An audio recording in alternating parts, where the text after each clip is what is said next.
লবণ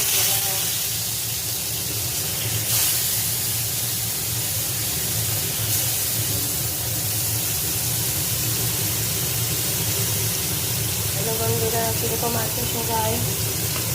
আজকে তো আমাদের নিরামিষ, একটু পনির তরকারি করছি, এইদিকে একটু সবজি করেছি, এইদিকে কুমড়ো শুক্তানো করবো, কুমড়ো চচ্চড়ি যেটা এটা করবো আজকে, দেখাচ্ছি। আমি শুধু পনির তরকারিটা দেখাচ্ছি।